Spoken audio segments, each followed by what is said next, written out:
Mencari putik bunga di perkampungan Iran. Sekarang adalah musim pokok buah-buahan mengeluarkan putik bunga. Tempat yang paling banyak putik bunga adalah di kampung-kampung yang berada di lembah sungai. Nampak dalam video ni yang warna putih tu semua adalah putik-putik bunga dekat atas pokok. Kita orang mencari di kawasan bernama Sanggan. Ni dah sampai di perkampungan pertama. Kat kampung ni boleh jumpa rumah-rumah lama yang didirikan secara tradisional.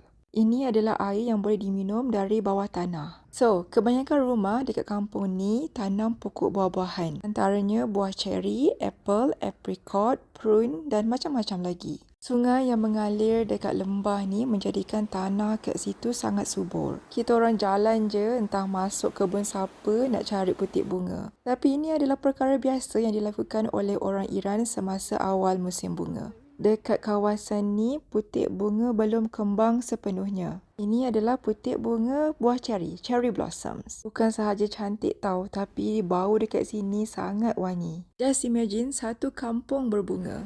Suasananya sangat segar dan nyaman. Dan kita orang pergi ke kampung lain nak cari bunga yang dah kembang penuh. Sama juga kampung ni pun terletak di lembah sungai. Just jalan-jalan dekat kampung ni pun rasa seronok. Kat kedai ni ada jual walnuts dan ini adalah sumak yang belum dikisar. Suami saya beli jajan dan tengok dia sakat saya. Jalan-jalan kita orang sampai dekat aluan tepi sungai ni.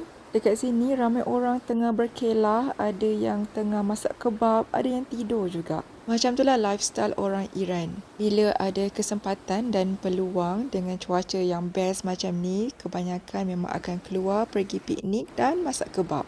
Ada pekerja Afghanistan yang jaga kebun ni bagi kita orang masuk nak tengok putik bunga. Mak mertua saya kata ini adalah putik bunga apple. Sangat seronok berada dekat kawasan ni, jauh daripada pencemaran udara di Tehran. Di tepi jalan, banyak kedai-kedai menjual lava shark dan buah-buahan kering daripada kebun-kebun di kawasan sekitar. Iran adalah satu negara yang penuh dengan keunikan dan budaya. Harap perkongsian saya ni dapat membantu anda mengenali Iran. Until the next video, take care everyone. Bye!